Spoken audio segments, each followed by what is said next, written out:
PCR is separate from that. It's just a process that's used to make a whole lot of something out of something.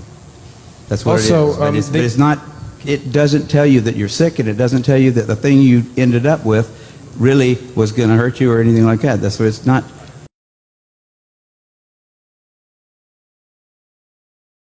Buenas noches y sean ustedes bienvenidos a una nueva edición de la Quinta Columna.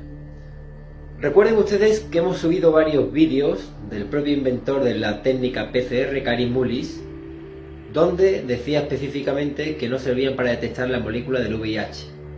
Hoy hemos encontrado un vídeo todavía más específico donde viene a decir que una persona no se puede diagnosticar ningún tipo de enfermedad con su técnica PCR. Presten ustedes atención y por favor compartan este vídeo porque desmonta la herramienta que está siendo utilizada por nuestros gobernantes para confinar a las poblaciones y ese recorte sistemático y paulatino de derechos. Un saludo a todos.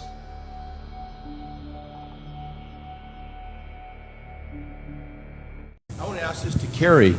How do they misuse PCR to estimate all these supposed free viral RNAs that may or may not be there? I think misuse PCR is not quite. I don't think you can misuse PCR.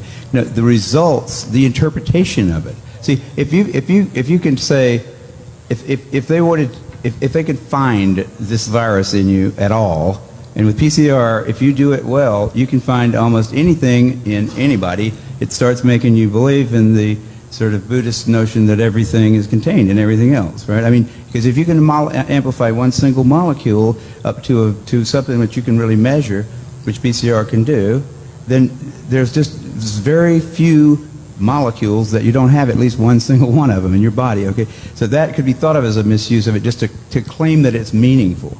But the real misuse of it is that you don't need to test for HIV. You don't need to test for the other 10,000 retroviruses that are unnamed also in the subject. See, somebody that's got HIV generally is going to have almost anything that you can test for because they have definitely been. HIV is a fairly rare virus. There's only 1 million of us out of 250, 300 million people in America that have that virus. So you have to get around, either your mother had to have it and pass it to you, or you have to really be paying a lot of attention to people that do have it and paying only attention to them and get a pretty good chance of getting it that way. It's hard to get it, but if you have it, there's a good chance you've also got a lot of other ones because you've been in the market for it's been possible for you to get a lot of. To test for that one and say that has any special meaning is what I think is the problem. Not that PCR has been misused. It's like. It's not an estimation. No, it's a really quantitative thing. It tells you something about nature and about what's there, but it allows you to take a very minuscule amount of anything and make it measurable, and then talk about it in meetings and stuff like it is important. See, that's not a misuse. That's just sort of a misinterpretation. Even after all these PCR, this quantitative PCR, that if you just get down to a basic virological count, it's still 1 in 1,000 to 1 in 10,000. HIV in 1 to 1 in 1,000, 1 in 500 to 1 in 1,000 T cells.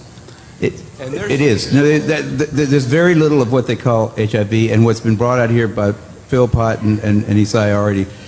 The measurement for it is not exact at all. It's not as good as our measurement for things like apples. An apple is an apple.